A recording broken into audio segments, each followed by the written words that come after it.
Yes, bonjour tout le monde, bienvenue à un nouvel épisode de Créativité 101. Cette semaine, on a reçu un gars, là. Le gars, il est écœurant, man. Il est passionné. Le gars, il a fait 4 fois les auditions de l'école, puis il leur a dit la dernière fois, si vous me prenez pas, je reviendrai l'année prochaine. Y a-tu quelqu'un de plus persévérant que ça, man? Moi, je connais personne comme For ça, man. real. Moi-même, j'ai de la misère à me lever le matin, esti. Lui, il est comme moi, je vais faire toutes les auditions de l'école à chaque fois qu'il faut, tu sais, c'est Simon Delille. Pour ceux qui le connaissent ou ceux qui le connaissent pas, c'est une très belle découverte. C'est un gars, ça fait 10 ans qu'il fait ça en plus. Il a du métier. C'est un passionné d'écriture en général, de création, de création, d'écriture, que ce soit du théâtre, de la poésie, de l'humour. Le gars, écoute, il adore ça écrire, ok? Il aime ça, puis il le fait super bien. C'est un writer avec une très bonne réputation. Et en plus, il a le double chapeau parce que c'est un humoriste en plus. Il est super cool sur scène. Il parlait justement qu'il y avait un style où est-ce que, tu sais, il aimait ça péter des coches, tu sais, puis, tu sais, Des montées de lait, là, péter ouais. sa coche, mettons, puis ouais, puis moi, écoute, ça me fait mourir de rire, ces affaires-là. Ouais. On s'en est parlé un petit peu, puis ça, c'était cool parce qu'il a pu me donner quelques pointers, là, mais, tu sais, moi, c'est quelque chose que j'essaie de reproduire parce que ça me fait beaucoup rire, mais je suis pas capable parce que je suis pas crédible quand je me fâche. J'ai comme ma baby face, j'ai encore mon gras de bébé dans la face, fait que je suis comme, ça sert absolument à rien, mais je trouve ça fucking drôle. Ça m'a toujours fait rire. T'sais, mettons, je lisais Tintin quand j'étais kid, puis le Capitaine Haddock, je braillais de rire, ok, quand il pétait sa coche. C'est quelque chose qui m'a toujours fait rire. Mm. En général, Bob Gratton, Martin Matt dans un beau malaise, quand il essaye de fixer un cadre, puis il pète sa coche. C'est quelque chose de super drôle. Ouais. Puis c'est quelque chose que Simon Delille, il fait, puis il fait super bien en plus. Fait que ça, c'était vraiment cool. J'ai trouvé ça Mais super il gauge intéressant. bien aussi, tu sais. Puis on parle aussi un peu, Ouais. là, tu sais, c'est ça, tu sais, c'est contrôlé, tu sais, c'est pas non plus... il est pas en train de... Ben, il rage pas, mais c'est-à-dire, il est pas en train non plus de faire une montée de lait pendant 1 heure de temps, là, tu sais.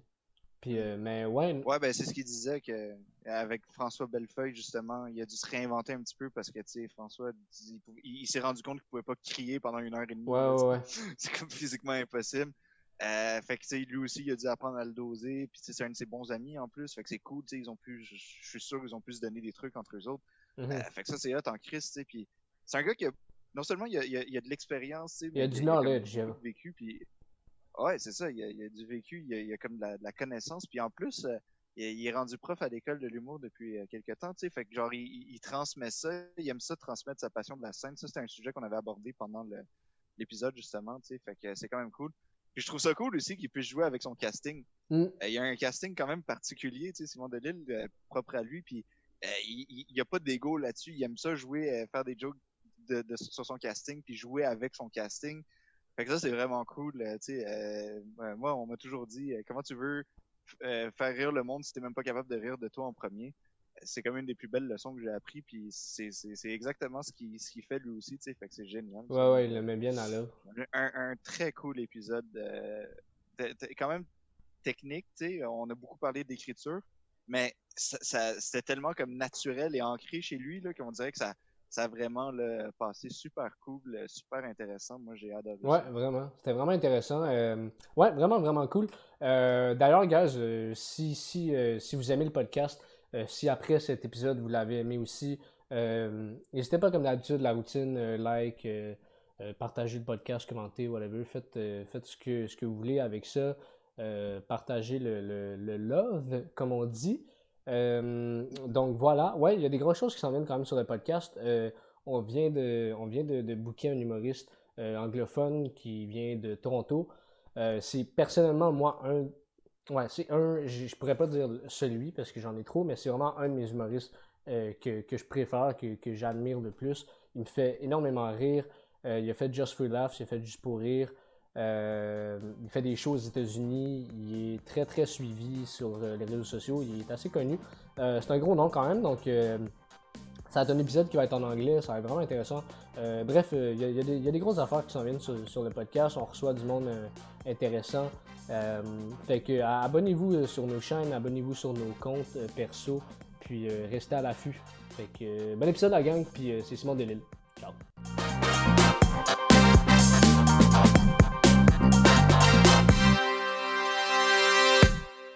Ben, premièrement, merci beaucoup d'être là, Simon Delille, c'est cool. Et c'est comme ça que si je suis. Mon Dieu, scandale! Salut les gars, salut les gars. Non, ça va? Ça va bien tous autres? Ouais, certain. Ça serait bien, merci. Très All cool. right. Écoute, nous autres, on commence raide, on va Vas-y. straight to the point. Aussi large puis aussi précis que ça peut être, pour toi, comment tu décrirais ton style d'humour? Bah, mon style d'humour. OK, Ouais. on commence avec Ah, up front et on y va direct au front, à la guerre. Ben, je me définis vraiment comme un stand-up là, dans le plus sens le propre du terme, là, c'est-à-dire que j'aime pas trop. Et puis, j'aime pas trop, je veux dire, moi, je m'approprie rarement des personnages ou des choses comme ça. Je suis. J'ai essayé. À l'école de l'humour, j'en ai fait, puis j'en ai Ok. fait à l'extérieur aussi. C'est pas parce que je vois ça d'un mauvais œil. Il y en a qui le font très bien, d'autres non. Je dirais, Martin Perizzolo avait réussi à synthétiser un peu mon humour d'une façon que j'aimais beaucoup, qui disait que mon humour, c'est comme lire des bandes dessinées. Moi, j'aime ça quand les images sont très fortes. J'aime ça quand une joke reste dans la tête de quelqu'un comme une photo ou comme un cartoon, ou qu'il y ait beaucoup de détails puis beaucoup d'émotions, mais faire des images fortes. Fait que je dirais que j'ai un humour très imagé. Fait que ça va un peu avec mon côté. J'ai un côté un peu geek dans la vie. J'aime vraiment les BD, les cartoons dans la vie. Fait que j'imagine que ça se dépeint un peu dans mon humour. J'aime ça quand c'est graphique. J'aime ça quand le gag laisse une image dans la tête. Donc, je dirais un humour imagé. Du stand-up avant tout, donc un micro, des jokes, pas dans l'absurde, juste assez terre à terre dans mes sujets, mais des images fortes, poignantes. OK. Ben justement, c'est quoi les sujets que tu aimes aborder, toi, dans tes numbers? Écoute, j'ai abordé, ça fait 10 ans là, que je fais ce métier-là à temps plein. Fait que j'ai abordé vraiment tous les sentiers. J'aime beaucoup la pop culture en général. Là, j'aime beaucoup parler de publicité, de télé, de films. Mais pas nécessairement de ça au premier degré. C'est une amorce qui m'aide à parler d'un autre sujet par la bande. Comme là, au moment où ça va être distribué, ça peut s'écouter sur Nouveau. Je fais l'émission, le prochain stand-up. Je suis Ouais. dans cette émission-là.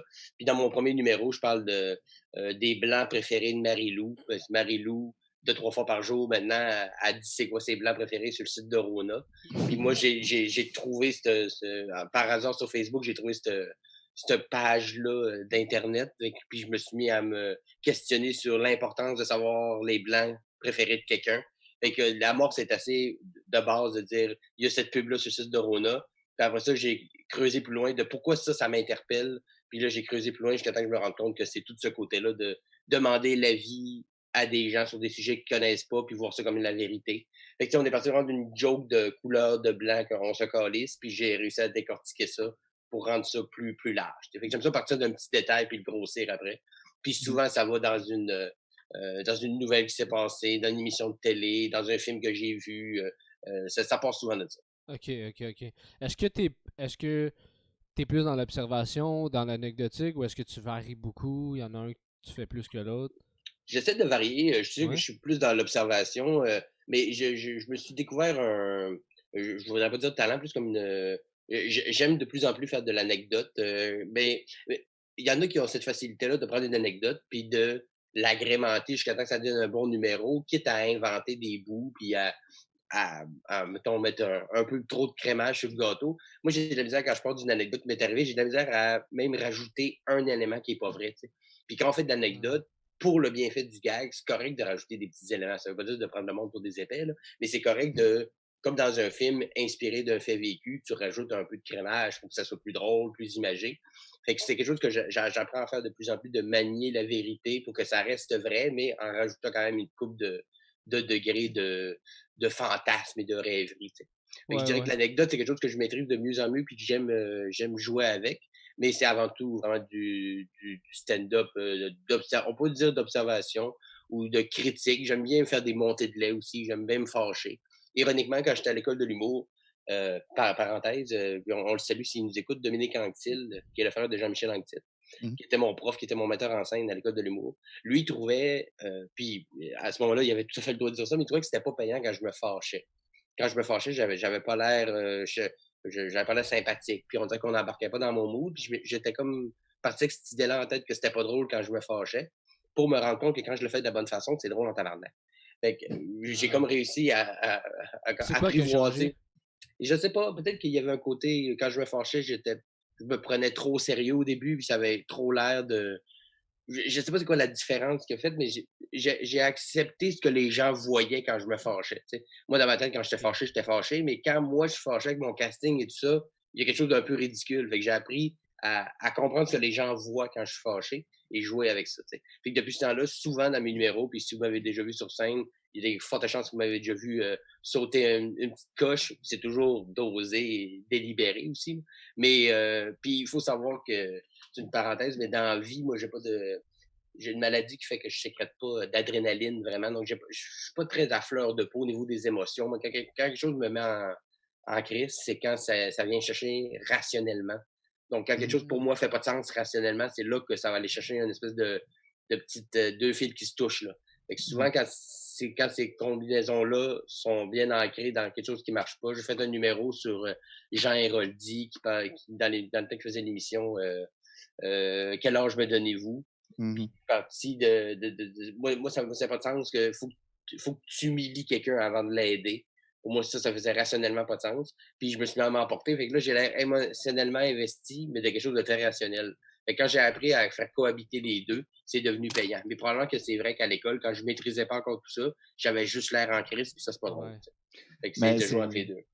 mais c'est vraiment pas facile parce que, tu sais, moi, c'est quelque chose qui me fait énormément rire de voir le personnage de quelqu'un fâché sur scène. Ouais, C'est hilarant, tu sais, c'est Elvis Gratton dans les films. Tu sais. En tout cas, tu sais, il y a quelque chose de drôle dans quelqu'un qui pète sa coche. absolument. J'ai beaucoup essayé, mais dans ma très courte expérience, là, on s'entend, mais j'ai beaucoup essayé de reproduire ça. Et on dirait que je suis pas capable, c'est pas crédible quand je me fâche, tu sais. Mmh. Fait que Mhm. j'imagine que ça va être l'expérience ou quelque chose, mais c'est vraiment pas facile. Puis ceux qui le maîtrisent, là, c'est hilarant, là. Ben, on peut prendre comme exemple, tu sais, peut-être le plus marquant des dernières années, François Bellefeuille, tu sais, Ouais. Ouais. s'il y en a un qui est comme réputé pour péter sa coche, c'est François Bellefeuille. Puis on se rappelle même, vous vous souvenez sûrement, mais le numéro du Faucon dans le Mhm. temps de En route. Mais ce numéro-là, il était la gaz dans le fond tout le long. Tu sais. 7 Ouais. minutes de temps à être complètement, pas hystérique, mais tu sais, c'était d'un bout à l'autre complètement comme ça. Puis il s'est rendu compte que tu peux pas faire ça pendant 1 heure et demie, tu peux pas faire ça pendant un one-man show, ou tu peux même pas faire ça tout le temps. Même si tu fais Mhm. juste des numéros, à un moment donné, ça vient à se diluer, puis c'est plus impressionnant. Tu sais. Fait que la colère, comme l'hystérie, comme être trop joyeux, il faut que ça soit dosé. Puis ça s'apprend en le faisant avec l'expérience. Mais quand tu te rends compte que c'est pas crédible quand tu te fâches, c'est là que tu sais que tu as quelque chose. Parce que c'est drôle quand tu réussis à le maîtriser. Quelqu'un Ouais. qui a pas l'air, qui a pas le casting de. Tu sais, moi, j'ai pas le casting d'un gars épeurant. Là. Tu me verrais dans la rue fâché, puis t'aurais pas peur que je t'attaque. J'ai pas cette aura-là de quelqu'un de dangereux. Fait que quand je me fâche, les gens se sentent pas du tout attaqués, ils ont pas du tout peur, d'aucune façon. Fait que moi, j'ai appris à jouer avec ce côté-là, un peu d'autodérision, je m'inclus dans mes affaires. Mais ça a été long. Ça n'a pas été payant tout de suite. Dès que je me suis Mhm. dit, ah, je vais me fâcher, ça va marcher. Ouais. Après ça, c'est de le doser. Puis à un moment donné, quand tu vois que ça va bien, des fois, t'en mets trop.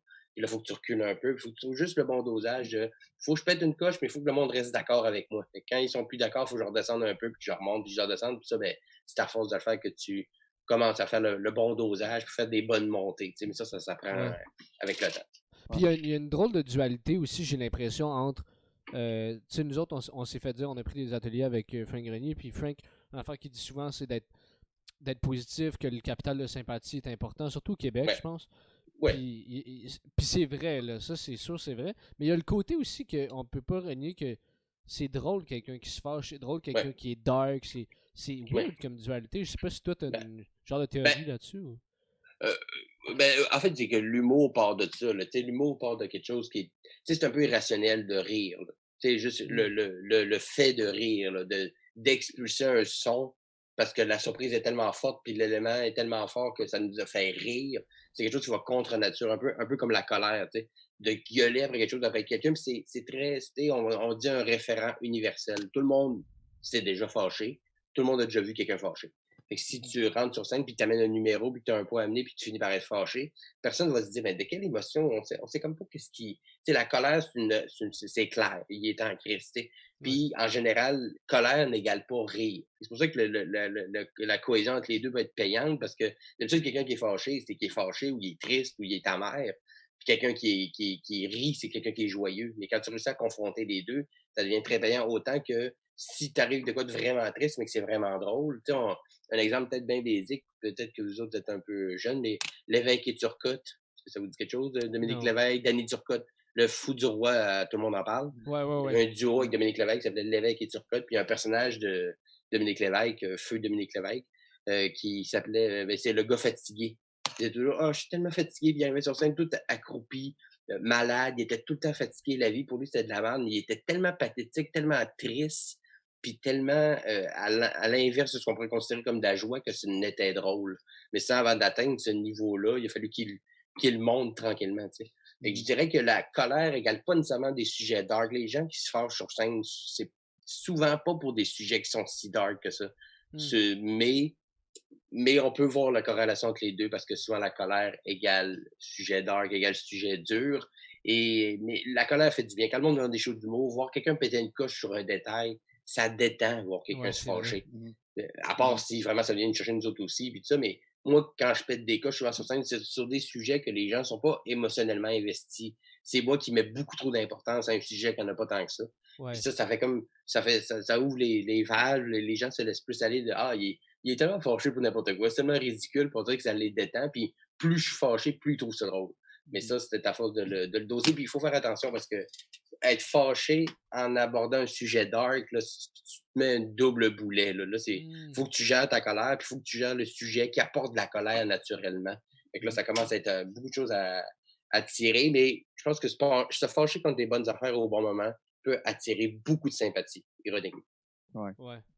Puis là, bon, là, c'est sûr que tu nous parles que tu incorpores un peu ce personnage-là du gars fâché dans ton stand-up, mais tantôt, tu en parlais, ce fameux personnage de scène que ça a pris 10 ans puis qu'on va te voler aujourd'hui, ça ressemble à quoi de ton côté, toi? Bon, personnage de scène, écoute, c'est dur à définir en quelques mots. Moi, je parle beaucoup d'autodérision. Moi, je fais partie de l'école qui considère que quand tu es capable de rire de toi, tu es capable de rire de d'autres choses. Tu sais. Puis les gens le inconsciemment, mais tu sais, quand tu commences des numéros en te servant que de toi comme victime, après ça, tu peux aller vraiment plus loin ailleurs parce que les gens vont comme, hey, s'il est capable de rire de lui, il peut se permettre de donner une claque à d'autres personnes ou à d'autres sujets à droite et à gauche. Lui aussi s'inclut là-dedans. Tu sais. Mhm. Fait que mon personnage se situe beaucoup dans l'autodérision. Beaucoup dans les détails. J'aime ça voir l'envers de la médaille. J'aime ça. Tout le monde est d'accord là-dessus. Oui, mais. Tu sais, j'aime ça renverser comme ça. Un côté très cérébral aussi. Puis, comme au début, je chantais l'obligation de livrer une. Moi, je viens du. Ben, je viens. J'ai fait du théâtre avant de faire de l'humour. Tu sais, j'ai fait un deck en théâtre, puis je faisais de l'impro. Puis l'impro, Ok. c'est toujours comme ben rapper une histoire, des bons personnages, de la construction. Tu sais, on amène le côté théâtre un peu aussi en impro. Fait que j'avais toujours ce côté-là qu'il fallait que tous mes numéros soient un numéro en soi, tout bien poli, tout bien, tu sais. Puis j'apprenais mes textes par cœur, puis tout ça. Puis avec le temps, je me suis rendu compte que c'est plus la communication avec le public que j'aime, plus créer un numéro avec le monde qui sont dans la salle.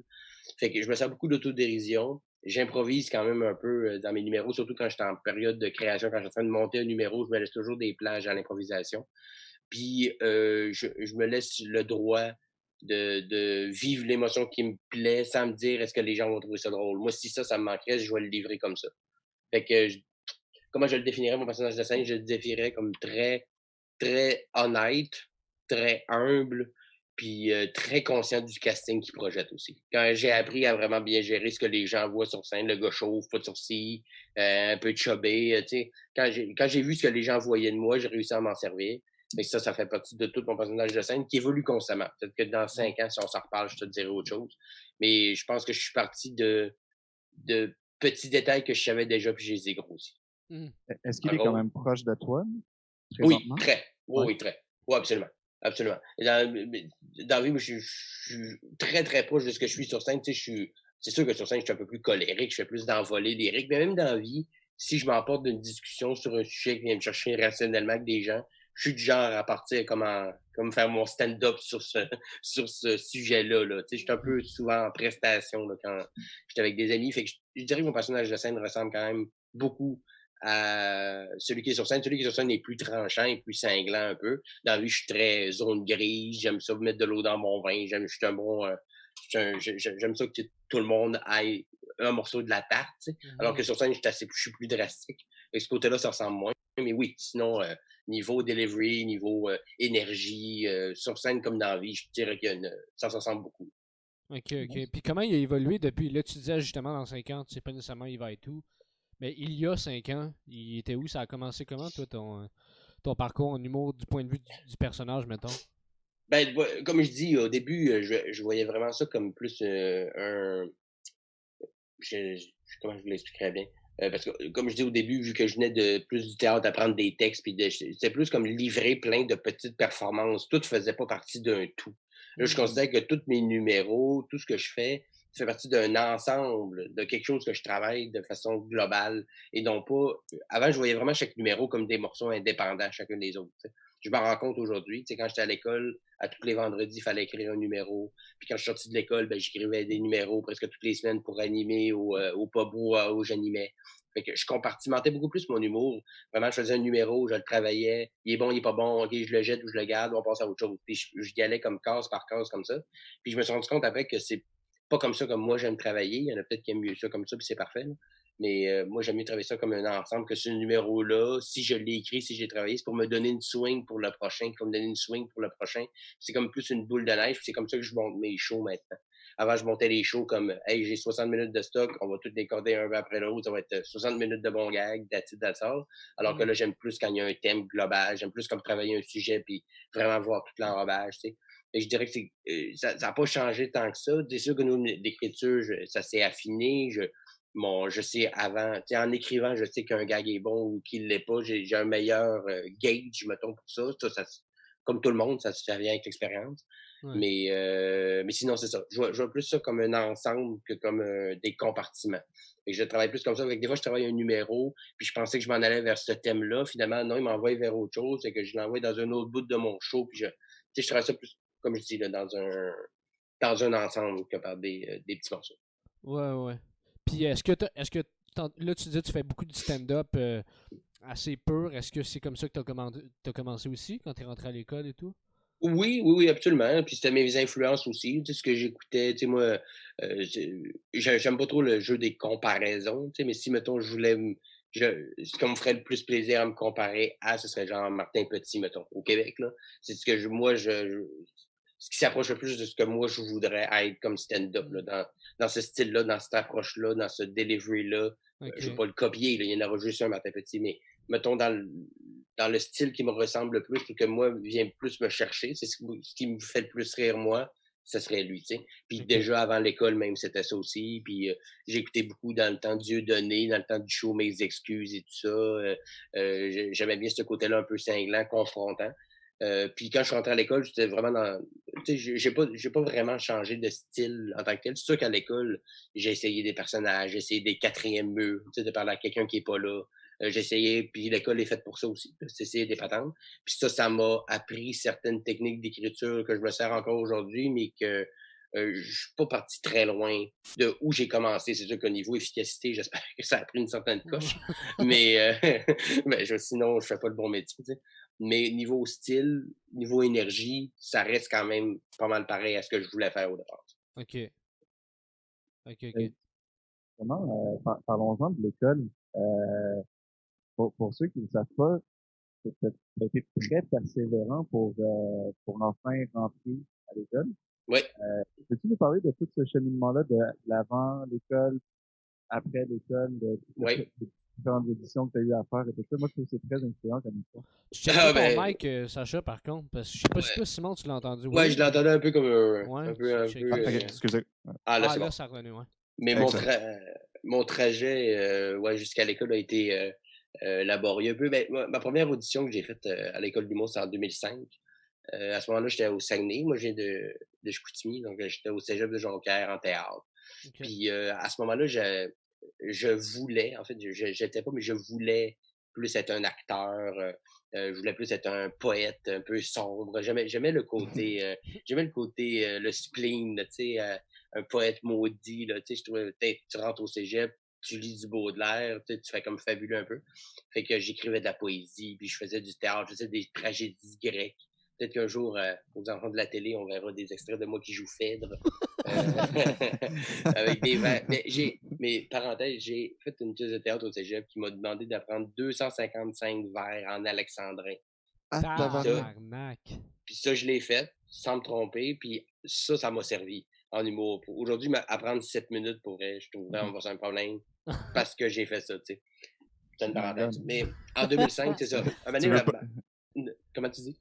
tu veux pas jouer Cyrano de Bergerac ou quelque chose, me Ben, semble? ouais, ben, Cyrano, c'est genre, j'étais allé voir il y a quelques années Patrice Robitaille, il jouait Cyrano Ouais. de Bergerac, puis je sais pas combien il y avait de vers dans son texte, mais C'est j'avais fait interminable. le corps peut-être de ça, ça n'a aucun sens. Puis Ah. d'ailleurs, il a pas voulu le refaire à cause de ça, parce qu'il est quasiment viré fou à prendre ces textes-là, ça n'a aucun sens. Ben oui. Puis tu peux pas te tromper d'un vers en alexandrin, tu peux pas changer un mot pour un autre. Il faut que ça rime, puis il faut que tu ailles 12 pieds tout le long. Fait que non, ça c'est. Mais c'est une très belle expérience que je m'en souviens avec beaucoup de plaisir. Ouais. Mais en 2005, j'étais justement en théâtre, puis ma prof de théâtre est venue me dire, parce que tu sais, je voulais être un acteur, mais d'un coup, je déconnais. À l'impro, c'était moi qui arrivais pour puncher, puis tu sais, le gag était toujours là. Puis moi, je voulais donc être un acteur tourmenté, mais j'étais pas mal plus un humoriste dès le départ. C'est juste moi qui voulais pas me l'avouer. Ma prof de théâtre est venue me voir en disant, regarde, Simon, je sais pas qui va te le dire, là, mais c'est pas ta place ici. Va à l'école d'humour, va faire ça. C'est vraiment ça que tu veux faire. Puis ça m'a allumé. Doris Hélène Guérin, peut-être que nous écouterons, la salut. Puis cette année-là, j'ai décidé, bah, crème, on va voir si ce qu'elle dit a du sens. Je vais aller faire l'audition à l'école de l'humour, 2005. Fait que je fais une audition, mais tu sais, au Saguenay, pas de place pour roder d'une quelconque façon. J'ai écrit de quoi que je pensais drôle. J'étais allé faire ça, c'était n'importe quoi. Puis j'ai pas été pris. Ça, on s'en doutait, puis je l'ai même pas mal pris. J'étais comme, ben oui, j'étais pas pressé tout. Mais dans deuxième année, je vais me regarder de quoi. Je vais essayer d'aller le faire à cégep en spectacle ou des patentes de même pour essayer de roder un peu. Deuxième essai, encore refusé. Puis cette même année-là, j'ai été diagnostiqué avec un diabète de type 1. J'ai tout perdu mes cheveux, tout ça. C'était une année un peu de la merde. Mais je me suis dit, bon, c'est peut-être le temps de changer un peu comment le karma, tu sais. J'ai décidé de partir du Saguenay pour aller à Montréal pour faire de l'humour en me disant, regarde, je vais essayer, puis si ça marche pas, j'essaierai plus fort, puis on trouvera bien une façon de se faufiler là-dedans. Fait que là, on est en comme 2006-2007, tu sais. Fait que je me trouve une job d'un pawn shop. J'ai dans un pawn shop à Montréal pendant 2 ans. En attendant que l'école m'accepte. En troisième audition de l'école de l'humour, je l'ai faite en duo. Parce que je sais pas si les gens savent, mais tu peux faire l'audition de l'école en duo. C'est avec un de mes amis, on faisait des shows un peu des fois, on faisait des cours d'école de soir à l'école d'humour, tu sais. Fait qu'on se dit, on se fait l'audition à deux, tu sais. Fait qu'on fait l'audition à deux, on fait un numéro à deux, chacun un petit monologue. Puis là, encore une fois, j'étais encore refusé. Là, ça fait 3 fois. Et que là, je dis à mon ami, regarde, la 4e fois, s'il me refuse, je veux qu'il me refuse juste moi. Là. Je veux pas en avoir à en vouloir à quelqu'un d'autre, tu sais. Fait que la 4e audition, 4e année, là, j'avais fait des petits contacts un peu dans le milieu des bars. Je connaissais quelques personnes. C'était plus facile de me booker pour du rodage. Et là, je me suis écrit un numéro, puis là, j'ai réussi à le roder. À la hauteur de ce que ça voulait dire, mais quand même, il va faire une dizaine de fois, mettons. J'étais arrivé à l'école, là, prêt. Puis cette année-là, ils m'ont dit, écoute, Simon, on sait que tu commences à faire des choses dans les bars un peu. Penses-tu vraiment que tu as besoin de venir à l'école? T'sais? Puis j'ai dit, ben écoute, si vous ne me prenez pas cette année, je vais revenir l'année prochaine. Puis là, ils ont fait, OK, ouais, il veut vraiment. Puis, tu sais, d'un sens, je pense que l'année d'avant, j'étais prêt. Là. Je pense que l'année d'avant, j'aurais eu les aptitudes pour être à l'école.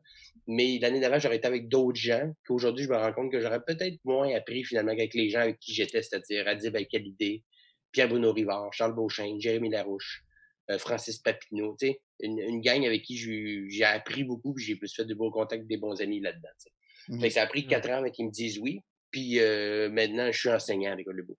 Ouais. Fait que, tu sais, ils m'ont rappelé. Encore là?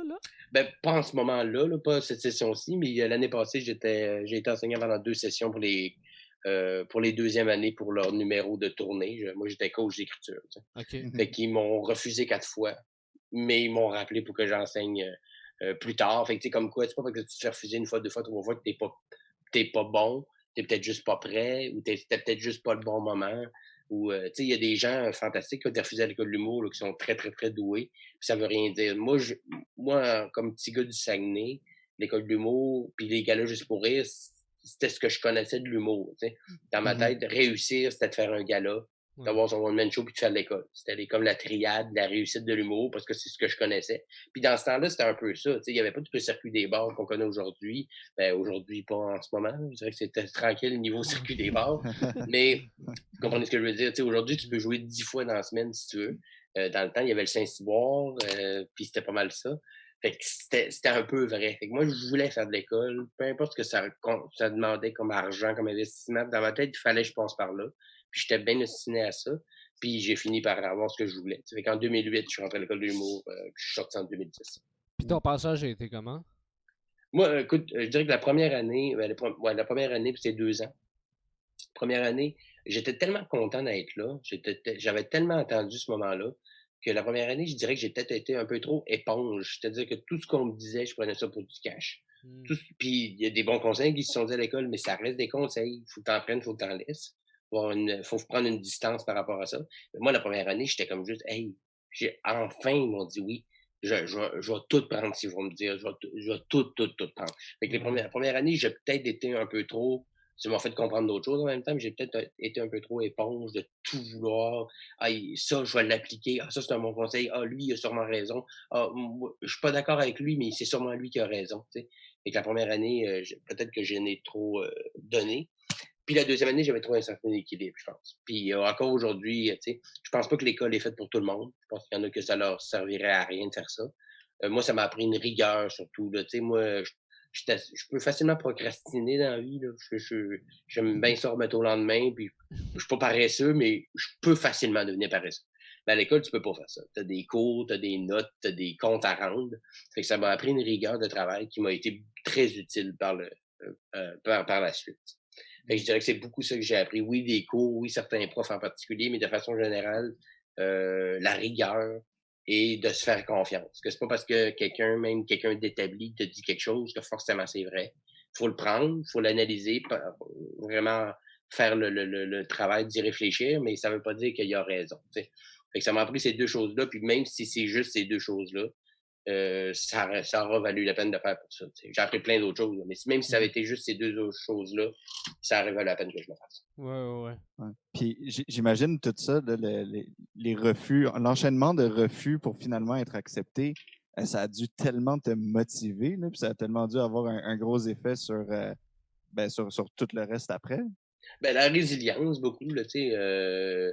C'est sûr que se refuser 4 fois, tu peux le prendre de 2 façons. Tu peux prendre comme moi, tu sais, t'es ostiné, peut-être que t'aurais dû comprendre le message. Ou, ouais, ben, Chris, tu le voulais, t'es allé le chercher, même si ça t'a pris 4 ans. Moi, j'ai mieux le voir comme ça. Puis, tu sais, honnêtement, les 2 premières fois, là, les 2 premières années que j'ai essayé, là, j'étais pas prêt, j'étais pas là pantoute. Tu sais, j'étais au Saguenay, je rodais zéro, je n'avais aucune idée de ce que je faisais. Fait que c'est sûr qu'ils m'ont refusé. Il y a 2 fois là-dedans que la troisième m'a fait plus mal. C'est-à-dire que là, j'avais fait le move de déménager, je travaillais dans un pawn shop, je faisais des shows quand je pouvais, je prenais des cours du soir, j'avais fait tout ce qu'il fallait pour que ça marche. Puis la troisième année, elle a fait mal à l'orgueil. Mais je me suis relevé, puis la quatrième, ils m'ont pris, puis ça m'a dit, bah, c'est pas parce qu'on te met à terre qu'après ça, tu peux pas te relever. Fait que ça a été un bon motivateur, puis ça a été surtout, puis pour les gens qui connaissent le milieu un peu, puis ce milieu-là, puis bien des milieux, mais mettons qu'on parle d'humour en ce moment, c'est un milieu assez tough quand même. C'est un milieu que tu te fais dire pas mal plus souvent non que oui. Là. Même les gros noms que vous connaissez, avant de devenir ces gros noms-là, se sont fait dire non pas mal plus souvent qu'ils se sont fait dire oui. Les Louis-José, les Martin Matt de ce monde aussi se sont fait dire non avant de devenir ce qu'ils sont. T'sais. Puis c'est pour ça qu'ils sont devenus ce qu'ils sont. Ils ont accepté de continuer malgré tout. Fait que moi, j'ai commencé en me faisant dire non. Fait qu'après ça, les noms, j'ai peut-être plus rapidement compris ce que ça voulait dire se faire dire non. Puis quand je suis sorti de l'école, puis que j'ai commencé à avoir des auditions, des trucs, puis on me disait non, puis des fois, il me disait oui. Puis peut-être c'était plus dur de me mettre à terre que quelqu'un d'autre, mettons, à cause que j'avais déjà ce bagage-là derrière de moi, de m'être fait refuser. Fait que ça, c'est quelque chose que sur le coup, tu réfléchis pas, mais qui peut te donner un gros avantage sur le reste par la suite. C'est sûr, ouais. C'est sûr. C'est quoi, au niveau de l'écriture, toi, es-tu capable de décrire un peu ton processus créatif de quand tu pars d'une idée ou d'un gag, de quelque chose de vraiment embryonnaire à, mettons, un bit fini ou un numéro fini ou même un show complet fini? Écoute, mettons qu'on parle pour mon stock à moi. Là, quand je Mhm. travaille pour d'autres gens, c'est une autre façon de fonctionner qu'on pourra peut-être Ouais, parler ouais, par la ouais. suite. Ouais, c'est Mais prévu. pour mes affaires à moi, j'avais l'habitude avant d'écrire, je pensais à un thème ou un numéro, puis je faisais comme un peu d'écriture automatique. Là. J'écrivais tout ce que j'avais en tête sur ce sujet-là. Après ça, je faisais le tri et tout ça. Ce qui est la bonne façon de procéder, je pense, au début. Là, c'est vraiment tout mettre ce que tu as sur un papier. Après ça, mettre ton chapeau de juge, puis faire le travail de décortiquer tout ça. Aujourd'hui, je vais plutôt quand quelque chose m'allume, c'est soit une idée assez précise, c'est soit un gag, c'est soit une image ou une question qui me vient en tête, juste assez petite, simple et claire. En général, ça, je vais me l'écrire quelque part, dans mon téléphone, vocal, ou juste pour me souvenir de ce petit flash-là que j'ai eu. Puis je vais le réécouter, je vais le relire une couple de fois, puis je vais le laisser mijoter. Je vais le laisser mijoter assez longtemps dans ma tête parce que en tout cas, dans ma psyché, ou je ne sais pas comment l'expliquer, il y a toujours un petit writer qui travaille un peu sans que je m'en rende compte nécessairement, tu sais, qui il réfléchit à ce sujet-là que je m'étais mis à ma tête. Puis un moment donné, je vais faire comme ah, OK, là, je pense que je l'ai. Puis là, je vais m'asseoir, puis là, je vais l'écrire. Et je me laisse tout ça mijoter avant. Avant, je faisais pas ça. Avant, j'écrivais from scratch, puis j'y réfléchissais après. Je me suis rendu compte que c'était plus payant de réfléchir avant. Fait que je le laisse mijoter, puis un coup, je vais comme OK, je pense que c'est ça que je voulais dire. Là, je l'écris. Puis là, au début, la première session d'écriture sur un sujet, que ce soit avant ou après la réflexion, j'essaie de moins me juger possible. Je sors les idées qui me viennent, les gags qui me viennent, qu'ils soient drôles ou non. Puis après ça, je refais le survol, j'en laisse que trop. Puis maintenant que encore une fois, je précise pas en ce moment, mais tout le monde sait qu'on est un peu en fucking pandémie. Mais dans le temps qu'il n'y avait pas ça, je pouvais me dire, ah, OK, je veux roder ce number-là. Je vais me booker 10 shows en 2 semaines. Puis je vais taper ce clou-là pendant 10 shows. T'sais. Puis ce que je fais, moi, c'est que, mettons, j'écris mon texte. Dans mon texte, il y a toujours des places qui sont laissées libres à l'impro. Parce que je sais que sur scène, il va me venir quelque chose, ou il va arriver quelque chose ou peut-être pas, mais je me laisse ce droit-là d'improviser un peu. Pas juste l'impro, mais il y a des petits moments dans le numéro où je me dis, j'ai pas encore le gag, mais je sens que sur scène, je vais peut-être le trouver. Je me laisse des petites marges comme ça. Fait que souvent, ce que je vais faire, c'est que je vais me booker des shows, mettons 2, 3 shows dans le même soir. Fait que je vais faire le numéro une fois d'un bar, je l'enregistre audio. Puis je me dirige à l'autre place et je l'écoute. Je l'écoute 2, 3 fois. Je le refais avec les modifs que j'avais fait la première fois et la deuxième et la troisième. Puis je fais du bounce comme ça. Puis après ça, je retourne chez nous. Je le réécoute et là, je le réécris comme je l'ai dit, en partant d'un autre texte. Et je fais ça, ainsi de suite, jusqu'à ce que le numéro devienne bon. Fait que quand on a l'opportunité de le roder, c'est ça qui est le best. Après ça, quand j'ai moins cette opportunité-là, j'ai un collègue avec qui je travaille qui s'appelle Michel Sigouin, qui est le script éditeur de Mariana Mazan, entre autres, qui est un Ok. bon ami, qu'on a travaillé ensemble sur Film Enfant, puis sur Mariana aussi, on est des amis, puis c'est un gars que je respecte au plus haut point. Fait que quand j'ai moins de temps, c'est des contraintes des fois pour des shows télé, tu sais, on a moins de temps de roder.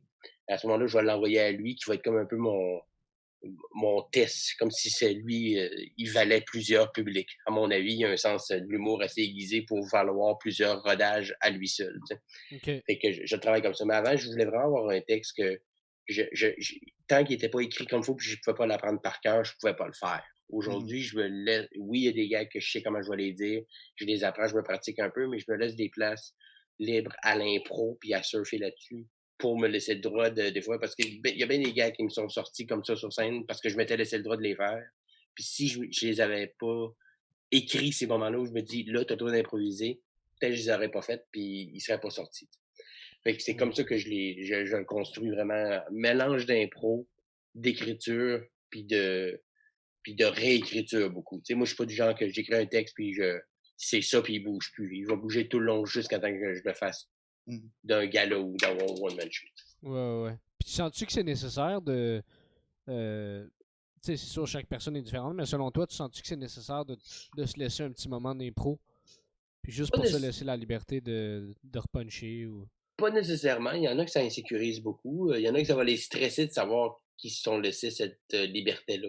Moi, Ok. je viens de l'impro. Tu sais, j'en ai fait vraiment très longtemps de l'impro. Puis c'est quelque chose que j'aimais beaucoup. J'en fais plus aujourd'hui, mais puis j'aime encore ce côté-là d'improviser, de la spontanéité. Il y en a que ça stresse beaucoup de faire ça. Puis de se dire, hey, dans mon texte, il y a un bout où je t'écris impro. Il va penser à ce bout-là avant d'y être arrivé. Puis ça va le stresser pour le reste. Fait que je pense vraiment pas que c'est pour tout le monde. Puis c'est quelque chose que moi-même, je me permettais pas de faire au début parce que je m'étais pas donné cette confiance-là où je pensais pas que je pouvais y arriver. Puis je me suis rendu compte après que on fait des shows, le monde veut entendre quelque chose d'unique. S'il n'y a pas un gag ou 10 secondes dans la première version de ton numéro, c'est pas grave. Tu es là pour le travailler, pour qu'il devienne bon. Parce qu'au début, je sais pas vous autres, mais au début, moi, quand j'écrivais un numéro, je voulais qu'il soit bon tout de suite.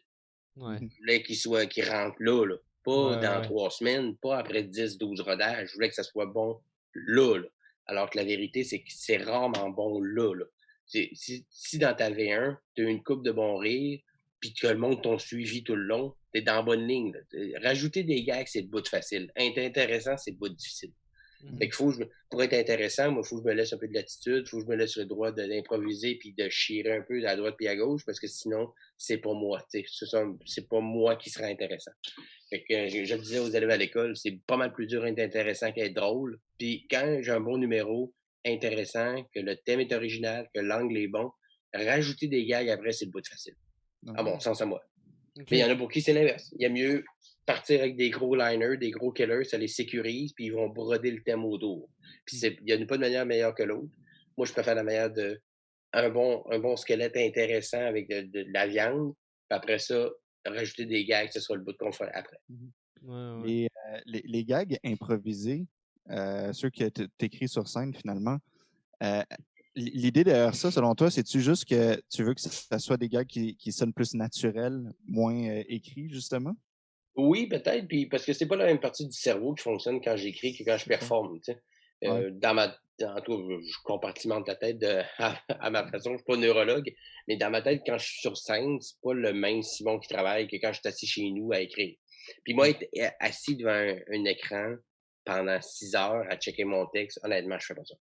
Ouais. Quand j'ai des commandes, quand je travaillais pour Piment Fort, qu'on écrivait 1000 gags par semaine, il fallait que je le fasse parce que j'avais des commandes, mais pour moi, je suis pas capable de faire ça. Un coup que j'ai comme sorti ce que j'avais dans les tripes, je me laisse le temps de mijoter, puis je me laisse le droit que, mais peut-être qu'un coup rendu sur scène, si ce gag-là a rentré ou a pas rentré, ça va m'amener vers une autre émotion, vers une autre réflexion, puis ça, je me laisse ce droit-là, oui, pour le côté spontané, puis pour donner le droit à l'autre Simon qui est sur scène aussi d'écrire des jokes. C'est pas juste un interprète, Simon sur scène, c'est aussi l'auteur qui est là à part entière, tu sais. Fait que j'essaie juste de compartimenter ça. Ouais, c'est ouais. cool. Ouais. Je veux qu'on parle un peu de... Là même, je viens d'apprendre que tu étais prof à l'École nationale de l'humour aussi, ce qui est un troisième affaire. Mais comment tu jongles avec ces rôles-là d'humoriste, d'auteur, de prof? Tu sais, au niveau créativité, là, on a parlé surtout du point de vue humoriste, mais au niveau auteur, comment t'écris, comment ça se passe dans ta tête, puis même chose pour être prof. C'est sûr que moi, être prof, j'ai pas fait de plein de cours. Tu sais, j'étais coach d'écriture. Fait qu'en gros, pour que les gens se situent un peu, c'est que à l'école de l'humour, les gens qui sont pris dans le profil humour font un numéro tous les vendredis. Tous les vendredis, on écrit un nouveau numéro. On l'écrit pendant la semaine. Puis le vendredi, on le performe. Puis on fait ça à chaque semaine pendant notre séjour à l'école. Tu sais. Puis moi, j'étais pour les deuxièmes années, donc un peu avant qu'ils partent en tournée. Moi, j'étais celui qui rencontrait en début de semaine, qui arrivait en début de semaine, le lundi ou le mardi, avec un texte, qui allait présenter le vendredi. Puis moi, j'étais là pour brainstormer avec eux autres. J'étais là pour leur donner des idées, chirer avec eux autres, jaser du thème, où tu veux t'en aller avec ça, donner des gags, tu sais. Puis j'avais pas besoin d'être préparé d'avance. Tu sais, j'arrivais là le matin, avec mon cerveau prêt à leur donner du stock, Ok. puis on brainstormait.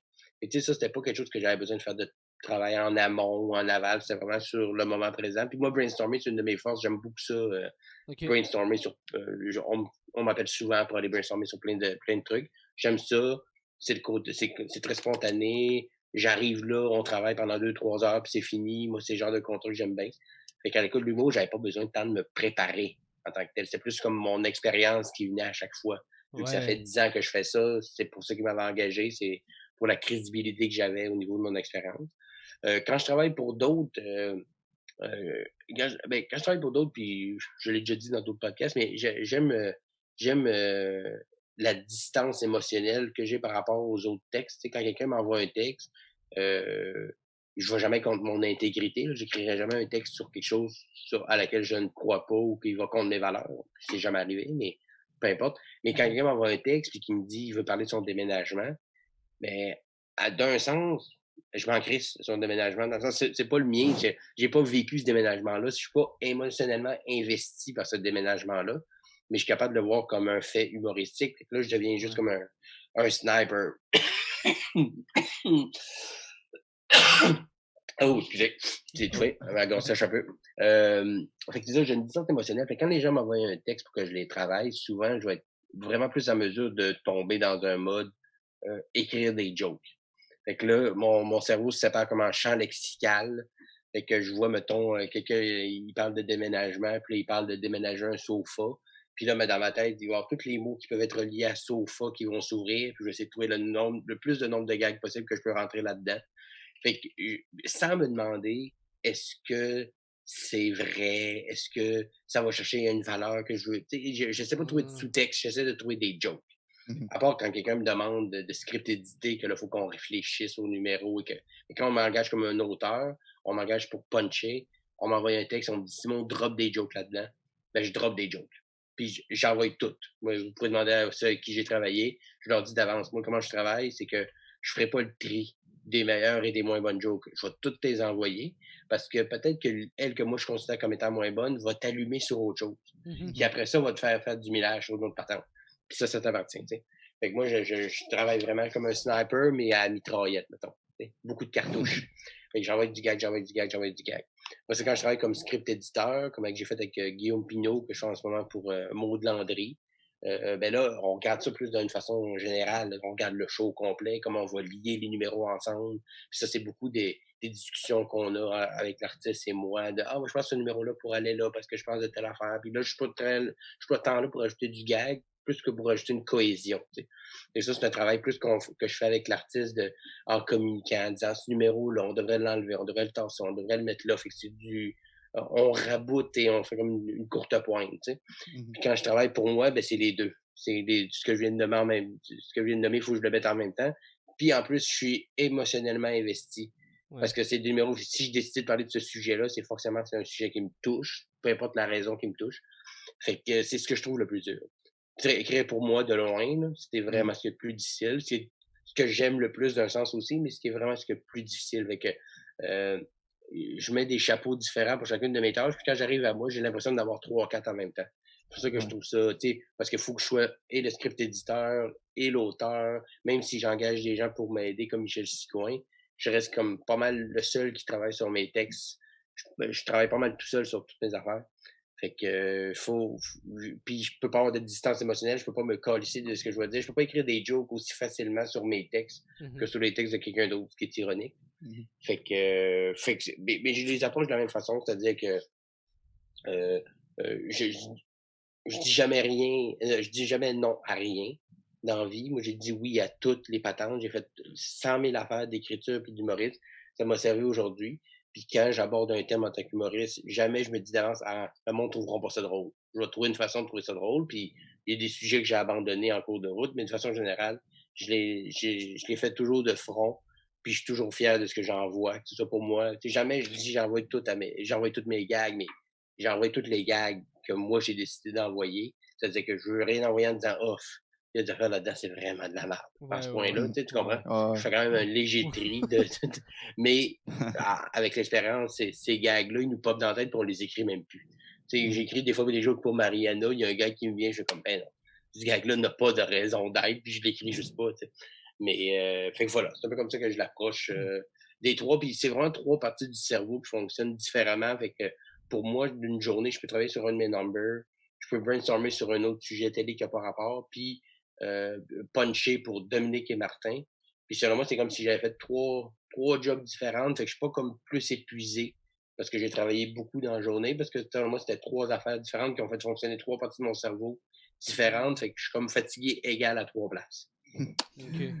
Moi, j'aimerais ça revenir sur le rôle d'auteur pour les autres personnes. T'as écrit pour énormément de personnes, puis t'as quand même une bonne réputation de writer aussi. Je me demandais, étant donné les différents styles de ces personnes-là pour lesquelles tu as écrit, est-ce que c'est ce détachement émotionnel-là qui t'a vraiment aidé à faire ce job-là comme ça? Je pense que c'est sûr que ça l'a aidé. Je pense que j'ai une capacité d'adaptation bien aiguisée là, dans la vie en général, là, pour plein de raisons, mais je suis capable de m'adapter facilement à une situation. Puis j'ai l'oreille humoristique quand même assez développée. J'entends quelqu'un dire un gag. Là, tu sais. Quand j'écris une joke pour... parce que j'ai écrit pour Emmanuel Bilodeau, puis j'ai écrit pour Mariana Maza. Ouais, C'est c'est pas ça. du tout Ah ouais. le même cadre, mais j'entends Emmanuel dire des gags, j'entends Mariana les dire aussi. Mais quand l'écrivant, on dirait que c'est comme si j'écrivais sur Siri, puis qu'elle me répétait avec les mots que je viens de dire là, mais avec la voix de Mariana. Fait que quand j'écris pour Mariana, je suis capable d'entendre dire ce joke-là. Fait que je suis capable, en écrivant la joke, de dire non, elle le dirait pas de même. Puis là, je vais la réécrire comme elle le dirait. Puis de plus en plus, ça devient développé comme ça. Puis je dirais que oui. Puis je dirais aussi que, tu sais, peu importe le style de la personne, une joke, ça reste une joke.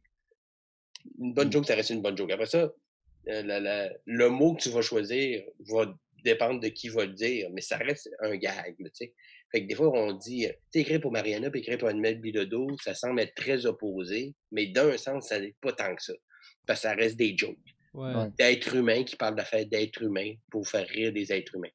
Fait qu'à un moment donné, tu finis par comprendre ça, que c'est pas deux métiers différents, là. C'est pas complètement l'espagnol puis le mandarin, là, tu sais. C'est plus comme l'espagnol catalan puis l'espagnol espagnol, tu sais. Fait que, un moment donné, tu comprends que ce lien-là se fait assez facilement. Mais je dirais que oui, je dirais quand même que d'avoir une distance émotionnelle puis pas de pas me donner des coups de fouette à chaque fois que j'écris pour quelqu'un. Ah, c'est-tu bon, c'est-tu pas drôle, c'est-tu bon? C'est plus que je vais y envoyer du stock, il va me dire ce qu'il y en a. Puis au début, c'est beaucoup du, justement, tu sais, pêcher à dynamite, là. C'est-à-dire que, tu sais, au début, je donnais des gags à tout le monde. Il y en avait qui ça a cliqué, d'autres non. À un moment donné, j'ai compris pourquoi lui, ça n'avait pas cliqué. Ah, parce que j'avais peut-être pas vraiment compris ce qu'il voulait dire. J'avais pas son ton, j'avais pas sa musicalité encore. Et j'ai fini par travailler ça pour être de plus en plus affûté. Puis aujourd'hui, quand on m'appelle pour écrire sur quelque chose, puis je dis ça humblement, mais c'est rare qu'on me rappelle pas. C'est rare que quelqu'un me dise ah ouais, je pensais que ça allait cliquer, mais non. Mais ça, c'est arrivé. C'est déjà arrivé, puis ça va arriver encore. Là. Je suis conscient de ça. Mais maintenant, je suis capable de plus facilement entendre la personne dire le gag. C'est une musicalité qui, oui, vient sûrement un peu de ça, du fait que je suis pas émotionnellement trop investi par ce propos-là, parce que ça me permet d'avoir un aspect de recul puis de le voir dans son sens large. Mais tu Puis ça- t'assures-tu avant? Ah, excuse-moi, Sacha, vas-y. non, j'allais juste te dire que ça revient aussi à ce que tu disais tantôt sur justement l'espèce de technique de. Tu sais, t'es juste capable d'écrire des gags puis d'en sortir plein parce que tu sais, c'est juste comme ça que ça fonctionne, tu sais. Ouais. Ben, oui, c'est sûr que demain, ça sonne un peu moins, comment dire, magique ou féerique. De Ouais, faire un peu, ça sonne de plus faire- technique, mais oui, c'est pas ça que je veux. En mais tout cas, ça l'est, ben, tu sais, ouais. j'en reviens là-dessus, mais j'ai écrit sur Piment Fort, puis Piment Fort, on devait littéralement écrire à peu près 800 à 1000 gags par semaine, tu sais. Puis c'est même pas une joke, là, mathématiquement, c'était ça, là. Fallait qu'on écrive des jokes pour chacune des prémices, puis en tout cas, fallait qu'on fasse marcher cette machine-là de façon abusive. C'est abusif, là. De demander à des gens d'écrire autant de gags, c'est absurde. Mais quand je suis sorti de ça, je me suis rendu compte que mais ça reste quand même ça notre job, écrire des jokes. Après ça, c'est sûr que dit de même, c'est pas très sexy, ça fait plus comme chair à saucisse que faire de la saucisse. Ils en fument du bon artisanal roulé à la main, tu comprends? Ça fait plus comme saucisse la fleur en machine, puis c'est juste du pied de cochon. Là. Mais, le bout de la ligne, c'est que la vérité est juste entre les deux. C'est que oui, il faut qu'il y ait un propos, oui, il faut que ce soit vrai, il faut que ce soit profond, il faut tout ça, mais il faut aussi qu'il y ait des jokes. Là. Moi, tu sais, j'ai de la misère avec les humoristes, puis j'ai pas à nommer personne, mais qui arrivent avec quelque chose de trop niché, trop ciblé, que ça les fait rire juste eux autres, ou en tout cas un mini groupuscule, puis qui dès que tu leur dises, peut-être que tu devrais juste ouvrir un peu, donner des clés aux gens pour qu'ils acceptent ton style. Puis il faut pas, non, c'est pas ça que je fais comme humour. Ouais, mais en faisant ça, c'est comme si tu disais que toi, tu comprenais l'humour à un autre niveau que tout le monde, alors que la vérité, c'est que tout le monde rit des mêmes affaires dans la vie. Fait qu'il faut juste trouver une façon de faire le balance entre les deux, de comprendre que c'est un métier. Écrire des jokes, c'est un métier. T'es pas humoriste parce que tu fais rire tes chums à job et à la shop. T'es un humoriste quand t'es capable de faire rire n'importe qui, dans n'importe quel contexte, n'importe quand. Ça, c'est ça, être un humoriste. Ouais. Fait que, puis la vérité, c'est que oui, il faut que ça parte des traits, faut que tu dises de quoi sur toi, mais il faut aussi que tu sois capable d'écrire des jokes. Il y a la mécanique d'un gag existe, puis il faut que tu saches varier les styles, faire un bon mélange entre tout ça, une belle cohésion, une belle surprise. Mais ça reste que écrire des jokes, ça s'apprend. C'est une technique, puis c'est un métier comme coudre, comme si faire une pâte à pizza. Tu sais, un gars qui a fait 5000 pizzas l'année passée à la main va torcher n'importe quel gars qui dit, mais moi, j'ai la meilleure porte au monde, ouais, mais tu sais pas comment rouler une piste, Steve. Dire, refais tes classes de base, apprends à faire des jokes, après ça, tu me diras que tu as compris l'humour. Puis tu vas te rendre compte que tu as tort. Quand tu auras appris à écrire des jokes, tu vas te rendre compte que, OK, c'est la même mécanique pour tout le monde. Fait que, tu sais, le côté, justement, encore une fois, rationnel, émotionnel, il faut qu'ils cohabitent dans les deux. Ouais. Hey, moi, j'avais juste une petite parenthèse pour Piment Fort. Est-ce que d'écrire autant de jokes, justement, à chaque semaine, ça t'a-tu aidé? Tu trouves que ça a été un bon outil pour être meilleur à puncher, être un meilleur writer, finalement? Oui, oui, Ouais. absolument, absolument. Absolument, tu sais, c'est comme Tiger Woods qui, lui, frappe, je sais pas, 1000 balles par jour. Il y a plusieurs de ces balles-là que sûrement ils se disaient, hey, je t'en ai. Tu sais, honnêtement, il y a eu des soirs où j'étais assis dans mon bureau, puis j'étais écœuré. Ouais, ça doit. Écœuré, là, limite dégoûté, là, de tabarnak. À quel point faut. Puis, parce que de tous ces gags-là, il y en avait 10-15% qui finissaient à la télé. T'sais. Le reste, on les jetait. Puis c'était tellement des gags sur des prémices précises qu'on ne pouvait pas s'en servir dans notre matériel. On ne pouvait pas récupérer ces gags-là. Fait qu'ils mouraient. Puis vous avez peut-être parlé à Frank Grenier. Mais en sortant de ces 2 ans-là à Piment Fort, quand j'ai eu d'autres contrats, je faisais comme, ah ouais, juste ça? Tu veux 10 gags?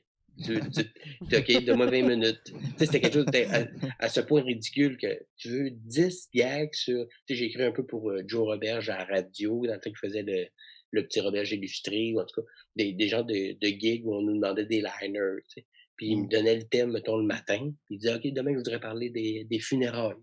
Puis 1 heure après, j'en avais écrit 15 parce que, parce que j'en avais écrit 1000 en 4 jours, là, il y a 6 mois. Fait que j'étais comme, ben écoute, mon gars, moi, ça m'a pris ce temps-là parce que ça m'a appris cette mécanique-là de trouver des gags, de trouver des twists. Fait que oui, beaucoup, beaucoup. Il a fallu que je m'en détache un peu parce que maintenant, je pense que même ça paraissait à la limite dans mes numéros que j'avais écrit beaucoup plus fort. On sentait trop les liners. Ok. Peut-être, on sentait, ben, en tout cas, moi, je le sentais peut-être parce que je le savais. Mais fait que il a fallu que je me dissocie un peu de ça. Mais aujourd'hui, je le regarde, puis honnêtement, j'ai travaillé là 2 ans, puis c'est comme si, tu sais, comme Gandalf quand il tombe dans le puits, là, puis qu'il se bat contre le Balrog, là, puis il vieillit de 10 000 ans en 6 mois, là, genre de ça. Là. Ouais. Mais moi, je me demandais, ça peut-tu être un frein à la créativité, ça, de surécrire comme ça un certain nombre de jokes, là, tu dis 1000 en 4 jours, mais tu sais, c'est. Puis si oui, comment tu faisais pour combattre ça, justement, puis pour arriver à quand même livrer la marchandise? Ben, je continue à faire des shows. J'ai continué à faire des shows même pendant ce bout-là depuis ma je continue à faire des spectacles. Puis, fait que je m'obligeais à un certain rythme d'arrêter de faire du piment pour checker mes affaires à moi, pour juste changer le mal de place. Puis au même moment, j'ai eu mon premier enfant. Fait que j'ai été obligé de me dissocier du travail de façon comme naturelle aussi, un peu à cause de ça. Puis je dirais que ça a duré juste 2 ans. Je dirais que j'ai beaucoup, beaucoup de respect pour les gens qui font ce genre de travail-là depuis, mettons, 10 ans à la radio, par exemple. Il y en a qui, c'est Billy Tellier, par exemple, qui écrit du stock pour la radio tous les jours depuis, quoi, 6 ans, 7 ans, je sais pas. Puis garder cette rigueur-là, puis d'être capable de faire un show pareil sur scène après, ça, c'est quelque chose que je trouve vénérable. Et, ça peut être un frein, effectivement. Je pense qu'il faut, puis Billy, c'est mon exemple, justement, je pense qu'il a continué de faire des shows solo, il a continué de faire des choses sur scène puis d'autres patentes, justement pour se garder alimenté d'une autre façon. Parce qu'à un moment donné, tu tombes, quand t'es bon, là, comme Billy, ou moi, j'étais quand même assez doué aussi à Piment Fort, tu tombes dans une espèce de zone de confort. Là. Tu te fais comme, je les drop les gars, puis ils ont aux dates, puis je suis payé, puis tout va bien. C'est de tomber dans une espèce de cycle automatique là, de ça marche, que je continue, ça marche, que je continue, ça marche, que je continue, puis même tu te rends plus compte que tu as te perdre là-dedans. Je pense que oui, ça peut être un frein à la créativité. Mais dans un sens, on n'écrivait pas 1000 gags sur le même sujet. C'est-à-dire qu'on brainstormait tout ensemble les jokes, les prémices, les sujets. Puis après ça, on écrivait des jokes là-dessus. Fait que ça nous alimentait quand même beaucoup au niveau de la créativité. Il fallait qu'on se trouve des façons de s'alimenter. Parce qu'on avait une belle gang, Justine Philly, Corinne Côté, Frank Grenier, moi. On était une super belle gang. Fait qu'on était quand même très alimentés. Puis ça a duré juste 2 ans. Fait que j'ai pas eu le temps de devenir cynique ou blasé de ça. Mais ça aurait pu. Fait que j'ai pas encore vécu la gig qui m'a, mettons, dégoûté ou pas dégoûté, mais qui m'a comme blasé de ce milieu-là.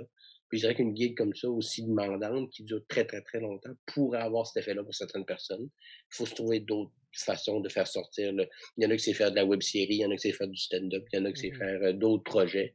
Moi, j'avais d'autres projets en même temps. J'avais du stock à moi aussi que je faisais ailleurs. Fait que ça m'a permis de rester actif créativement et de rester allumé quand même tout le temps. Puis ce mécanisme-là d'écrire plein de jokes, puis évidemment, c'est sûr, ça a fait en sorte que là, maintenant, ton ratio de jokes bonnes versus le nombre de jokes que tu écris, il doit augmenter aussi. Mais est-ce que c'est comme un. Ben, c'est sûr, c'est un muscle, mais tu sens-tu que tu as besoin de continuer à écrire autant de jokes pour continuer à garder le même ratio? Ou est-ce que tu sens que c'est comme faire du vélo, là, mettons? Tu sais, là, tu as travaillé tellement fort pendant 2 ans que là, c'est comme un peu acquis, entre guillemets. Ben, je pense que je l'ai fait pareil, ces gags-là, dans ma tête, mais ceux qui finissent sur papier sont souvent meilleurs d'emblée. Avant, j'écrivais beaucoup de jokes avant de trouver la bonne. Maintenant, ils font comme s'écrire un peu dans ma tête, puis en trouvant le bon wording du gag que je cherche, je m'en fais 3-4 des moins bonnes. Puis je sais que c'est pas elle, je sais que c'est pas elle, je sais pas elle. Fait que mon tri se fait plus... Tu sais, avant, moi, quand je donne des conseils à des gens qui commencent, je dis, dis-toi que c'est un bon gag sur 10. Puis habituellement, tu sais, c'est pas des maths exactes, là, mais t'écris 10 bons gags pour en avoir un, en général. Puis ça reste vrai. Mais avant, je les écrivais, ces 10 gags-là. Maintenant, pendant que j'écris celui-là que je cherche, il y en a qui passent dans ma tête que non, c'est pas lui, non, c'est pas lui, non, c'est pas lui. Fait que j'ai plus besoin de les écrire pour me rendre compte qu'ils sont pas bons, que c'est pas ce gag-là que je cherche, tu sais. Fait que je dirais que je fais le même trajet, mais plus rapidement. OK. Fait que j'ai pas, le gag vient pas plus rapidement, genre, il est bon tout de suite. J'ai fait encore mes 10 gags moyens avant de trouver le bon. Mais je l'ai fait dans ma tête. Je l'ai fait plus rapidement, puis le tri se fait naturellement dans non, pas ça, non, c'est pas ça, non, c'est pas ça. OK, go. Ouais.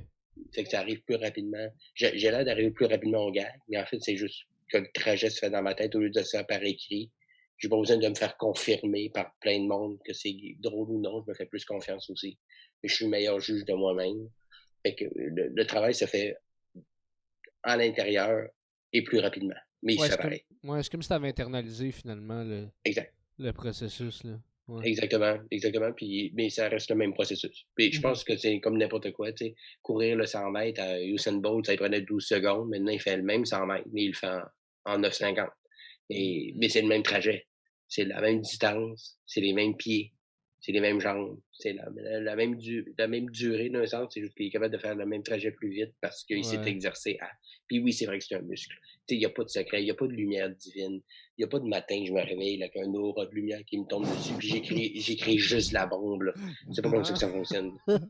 Mais le monde le cherche, parce que c'est un peu, tu sais, c'est sexy, c'est un peu, tu sais, de dire l'aura divine de l'artiste, là, qui se lève le matin, puis un beau rayon de lumière qui tombe dessus, puis il écrit un roman, là. C'est pas comme ça que ça marche. C'est pas mal plus compliqué que ça. Puis il faut que tu acceptes ça, faut que tu acceptes qu'il y a une mécanique, qu'il y a une méthode de travail, qu'il y a une rigueur à avoir. Puis un coup que tu as accepté tout ça, le processus se fait beaucoup plus vite. Parce que souvent, ce qui nous bloque, c'est mais c'est vraiment ça que je veux faire, mais tu sais, moi, je suis un artiste. On veut comme se confronter puis se conforter là-dedans. Maintenant, c'est comme, hey, c'est ma job, il faut que je sois drôle. C'est drôle? Non, je trouve autre chose. That's it. Je suis plus drastique avec moi, puis ça fait en sorte que je travaille plus vite. Puis ça, ça m'a appris ça climat fort, parce que, tu sais, on en dropait des gags, puis je dis 1000, parce qu'il y en a plein là-dedans qu'on nous disait non, c'est pas bon, on faisait un autre, puis on en réécrivait, tu sais. Fait que l'orgueil, à un moment donné, tu mets ça à côté, t'oublies, faut pas que tu oublies que c'est un métier. Ouais. Moi, je me demandais, tu sais, en dehors de l'humour, t'es-tu retourné ou est-ce que des fois t'as le goût ou est-ce que tu prévois éventuellement retourner à tes premiers amours là, en termes de poésie et de pièces de théâtre et des affaires de même? Parce que ça reste de la création et de la créativité aussi, tu sais, non? Ouais. Oui, je sais pas si ce serait comme ça, tu sais, la poésie, je pense, peut-être. Tu sais, j'ai déjà eu des fantasmes d'écrire peut-être des tunes pour d'autres gens. Moi, j'ai zéro l'art musical, là, tu sais, peut-être qu'un jour, ce sera un fantasme que je réaliserai. Mais j'aimerais vraiment beaucoup ça, écrire une série ou un film, pas drôle, pas tant qu'il n'y ait pas de joke dedans, mais pas humoristique, là, tu sais. Quelque chose de dramatique, quelque chose de... Puis moi, je suis toujours bien inspiré par les histoires de vengeance, des choses assez sombres, assez ténébreuses qui viennent chercher au niveau des tripes. Quand j'écoute des films, souvent, c'est ça que je vais aller chercher. Fait que, puis je vous mentirais pas que j'ai une coupe de patente sur... j'ai pas de production, rien. Je parle juste, moi, j'écris pour moi, là, certains scénarios, certains sujets que j'aimerais ça aborder dans des séries ou dans peut-être même un roman, qui serait pas de nature humoristique du tout. Absolument, absolument. Puis, C'est cool, ça. je sais pas quand, je sais pas de quelle façon, série, roman, pièce de théâtre, j'ai aucune idée du média, mais je suis persuadé que, mettons, dans les 5-10 prochaines années, j'aurai pondu quelque chose qui n'aura rien à voir avec l'humour, qui va faire résonner une autre facette de mon art, mais que je me donnerai le droit de faire quand je considérais que j'en aurais assez appris sur le sujet. Moi, j'ai pris des cours un peu à l'INIS, savoir comment écrire une Bible. Quand je commence à mettre mes pions à certains endroits je vais envoyer de quoi, puis quand je vais l'envoyer, je veux que ce soit ce que j'avais en tête. Fait que oui, absolument. Est-ce que c'est difficile? Est-ce que c'est difficile de ne pas écrire d'humour? Oui, absolument. Puis même, tu sais, j'ai essayé de refaire, je parlais d'impro tantôt, j'ai essayé de refaire de l'impro il y a plusieurs années quand même, là, et que j'avais arrêté de faire de l'impro, faire du stand-up. J'avais essayé de retourner à faire de l'impro, puis le côté stand-up était tellement trop là, je voulais toujours puncher, j'essayais toujours de trouver de gag, j'étais zéro dans l'émotion, dans le moment, alors que l'impro, c'est supposé être ça. Tu sais, j'étais toujours juste en train de penser à quel joke je vais dire. Puis quand je m'assois pour écrire sur mes sujets plus sérieux, il faut que je me batte contre ça pourrait être drôle si arrivait telle affaire. Ouais, mais je veux pas que ça soit drôle. C'est une petite joke par-ci par-là, oui, mais je veux pas que ça soit drôle. C'est pas ça l'idée. Puis tu sais, moi, je suis un gros fan de parodie aussi, là, dans le temps, l'agent fait l'affaire, c'est Hot Shot et ces choses-là. Je suis un gros fan, fait que j'aime beaucoup l'idée de prendre quelque chose de sérieux puis de le rendre ridicule. Fait que même quand moi, je me porte sur des sujets que je veux sérieux puis que je voudrais apporter sérieux, il y a une partie de moi qui fait comme moi, mais ça serait drôle en tabarnak. Si le gars il arrivait déguisé en banane, tu comprends? C'est encore un peu contre ça que je me bats. Des fois, quand je sens que ça prend trop de place, j'arrête puis je fais autre chose parce que je me bats contre moi-même. Il faut que je sois dans un mood particulier, puis c'est ça qui est tough. Peut-être, je sais pas si c'est le même pour les auteurs dramatiques. Tu sais, les Luc Dion de ce monde qui écrit du District 31 comme des estis de cochons. Ça meurt, là. Puis c'est pas drôle, là. Puis ça meurt en tabarnak, là. Il écrit, là, le gars, là. Ça n'a aucun sens. Ça crève, là. ça meurt en tabarnak, puis c'est pas drôle, puis mais tout le monde le suit de même. On est des doigts rentrés dans nos sofas tous les jours, c'est fou. Mais il écrit à peu près comme quand on faisait Piment. Il fallait que toujours le monde rit pendant une demi-heure. Lui, il faut que pendant une demi-heure, il faut que le monde soit le même. C'est d'autres styles d'écriture, on est d'accord là-dessus, mais ça reste quand même le même mandat, de divertir. Fait que moi, vu que je travaille presque uniquement en humour dans la vie, quand je veux travailler sur quelque chose de plus sérieux, c'est sûr que l'humoriste, il vient. Puis il faut pas que j'y laisse trop de place, parce que même s'il y a quelque chose à apporter à la série, parce que je reste un humoriste, j'aimerais ça que quand je vais proposer de quoi de plus sérieux, ce soit vraiment sérieux et non pas comme à moitié sérieux, parce que j'ai pas réussi à taire l'humoriste en moi que c'est le bon moment. Ouais. Qu'est-ce que t'aimes autant de l'écriture, toi, que ce soit humoristique ou, tu sais, d'ici plusieurs années dramatique? C'est quoi que t'aimes autant d'écrire? Ben, au moment où j'écris quelque chose, il y a absolument rien qui m'arrête à rien. Dire, à un coup, je vois sur scène, il y a des rires, il y a la vie de mon gérant, des gens, des producteurs, du monde que je fais de la télé ou non. Mais quand j'écris, quand je suis devant mon ordi, peu importe ce que j'écris, des jokes, j'écrivais des chroniques dans le 24 heures pendant un certain temps. Là, maintenant, à cause de la pandémie, ça a plus lieu, mais peu importe ce que j'écrivais, ce moment-là où j'écris, il n'y a personne pour me dire quoi faire. Il n'y a personne pour me dire que je devrais pas aller là, que je devrais y aller, que je devrais plus aller là, que ça c'est pas drôle, que ça l'est pas. Sinon moi-même. Fait que cette liberté absolue qui est l'écriture, c'est pour ça que quand les jeunes, mais les jeunes, je suis pas si vieux que ça, mais quand les gens commencent en humour, je leur dis écris. Écris. Dès que tu peux, là, tous les jours, t'as rien à écrire, t'as rien à envoyer à personne, écris pareil. Parce que ce bout de liberté-là, cette frénésie-là, cette euphorie-là qui m'habite quand j'écris se compare à pas beaucoup de choses dans la vie. Puis je peux décider quand est-ce que je le fais. Fait que ce côté, j'arrêterai jamais d'écrire, même si c'est, tu sais, comme là en ce moment, il y a eu comme une espèce de petit buzz pas des buzz, mais un petit chire avec les galas Juste pour rire. Il y a eu des galas là, pendant le mois de septembre, octobre à Juste pour rire. J'ai été occupé pas mal les 2-3 derniers mois. Puis là, avec tout ce qui est en train d'arriver là, c'est retombé mort un peu. Fait que les derniers jours, c'est beaucoup plus tranquille niveau travail, littéralement. Mhm. J'ai du temps pour écrire. Avec, je ouvre mon laptop le matin, j'ouvre un document Word, il n'y a rien d'écrit, je ne sais pas où je m'en vais. Mais il y en a que ça peut stresser, le syndrome de la page blanche. Moi, au contraire, c'est comme, ah ouais, j'ai une page blanche, je peux la remplir de ce que je veux. Mm. Cette liberté-là, et il n'y a pas d'autre, je peux pas faire ça sur la route, je peux pas me mettre à rouler 120 d'une zone de 30, je peux tuer quelqu'un, je peux avoir un ticket, je peux perdre mon permis, je peux pas me mettre à boire puis à conduire. Il y a des règles et c'est normal dans toute la vie, mais quand j'écris, il n'y en a pas. J'écris ce que je veux, je vais où je veux, je dis ce que je veux. Puis ce côté-là, cette frénésie-là, il va toujours m'habiter, il va toujours me faire un grand bien. Après ça, évidemment, il y a un travail qui se fait, on enlève, on travaille, on peaufine, on code et tout ça. Mais au départ, il n'y a personne, il y a juste moi, puis Ouais. mes propres règles à moi. Puis avec le temps, je me suis mis à m'en mettre de moins en moins. Fait que quand j'écris, puis je me sens vraiment plus libre que quand j'écris. Mm. Est-ce que tu t'imposes une genre de discipline ou est-ce que tu es comme moi, il faut absolument que j'écrive, je sais pas moi, 1 heure par jour, mettons? Je l'ai fait. Plus aujourd'hui, parce qu'aujourd'hui, j'ai quand même j'ai beaucoup de travail en général, là, je travaille quand même beaucoup. Fait que, mais oui, au début, oui. Moi, là, j'ai 2 enfants, j'ai quand même du boulot, j'ai plein de choses à faire. Fait que je me donne pas cette obligation-là, je le fais de mon propre gré la plupart du temps. Mhm. Mais au début, oui. Surtout quand je suis sorti de l'école, parce que je suis sorti de l'école, comme je disais tantôt, l'école m'avait appris une rigueur de travail assez intense. Puis en sortant, je l'avais plus, dans le sens qu'en sortant, il y a personne qui me demandait de devoir, là, j'avais pas besoin d'écrire. Fait que je m'étais dit, il faut que j'écrive un peu tous les jours au moins, même si c'est juste quelques minutes, même si c'est juste un peu d'écriture automatique. Pas tellement de durée de temps, juste 15 minutes, là, prends un papier et écris. Juste garder ce muscle-là bien réchauffé. Fait que oui, je l'ai fait au début, je le fais moins aujourd'hui, mais c'est assez rare que je passe plus que, mettons, 2 jours sans m'asseoir pour écrire quelque chose. Mhm. Puis que ce soit une commande ou que ce soit juste j'ai le goût d'écrire pour moi, c'est assez rare que je le fais parce que c'est devenu comme une espèce d'habitude, puis une espèce d'envie de quand je l'ai pas fait, ça me manque. Mhm. Fait que je me donne plus cette rigueur-là obligatoire, mais naturellement, elle revient facilement. Oui, parce Ouais. que toi, tu vois un certain plaisir là-dedans aussi, là, on s'entend. Absolument. Oh, absolument. Ouais. Oui, oui. Puis il faut, là, tu sais, c'est écrit contre ton plaisir dans la vie. Puis il y a des affaires qui sont dures à écrire. Il y a des affaires que, tu sais, j'y vais à reculons, pas. Puis que je trouve ça plus difficile, puis ça m'habite moins, mais de façon générale, l'écrire, c'est formidable, tu sais, je veux dire, pour quelqu'un qui aime ça, là.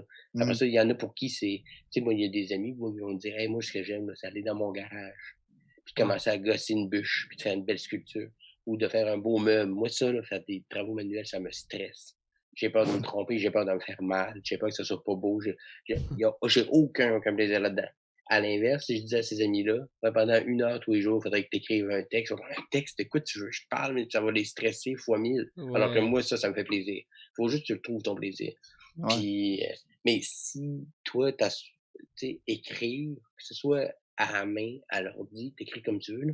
Et si ça, pour toi, c'est un bout que t'aimes pas faire, euh, je sais pas si c'est le bon métier pour toi. Après ça, il y en a qui vont, tu sais, mettons Simon Gouache, je sais qu'il n'est pas du genre à écrire beaucoup littéralement.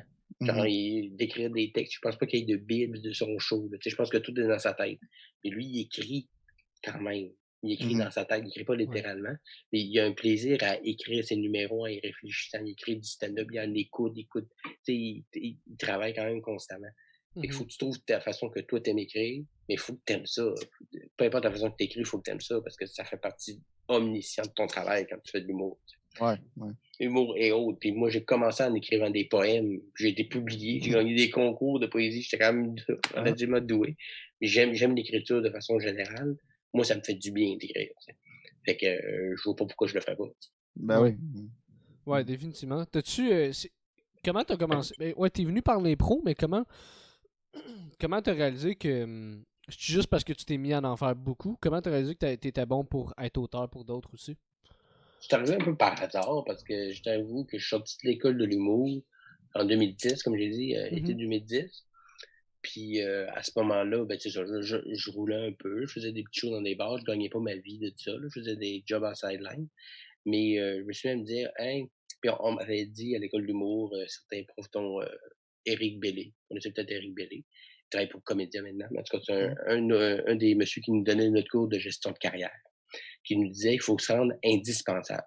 La façon de réussir dans le métier, c'est de monter ton niveau d'indispensabilité. C'est-à-dire que quand on a besoin de toi pour quelque chose, on peut pas te remplacer par quelqu'un d'autre. On a besoin de toi. Il faut que tu montes ce niveau-là. Fait que moi, j'avais comme pris ça un peu comme, pas comme du cash, parce que je pense que c'est un bon conseil. Fait que moi, j'allais voir des shows, j'allais dans des shows, même si j'étais pas booké. J'écoutais les numéros.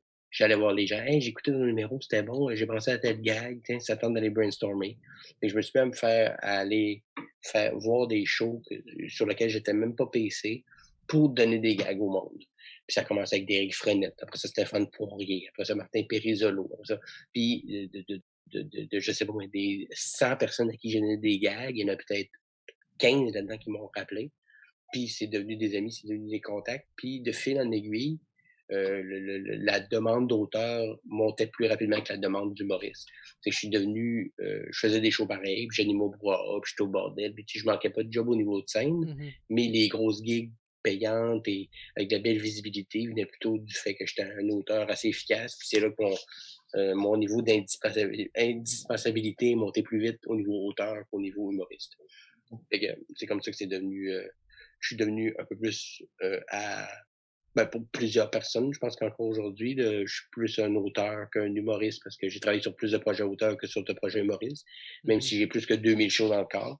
Mais c'est ça, c'est devenu comme ça, puis c'est de ma faute, en fait. Je suis allé voir les gens pour leur donner des gags, puis ils m'ont rappelé, puis ça a forgé cette espèce de comment dire, de notoriété ou de réputation là, qui me précède aujourd'hui.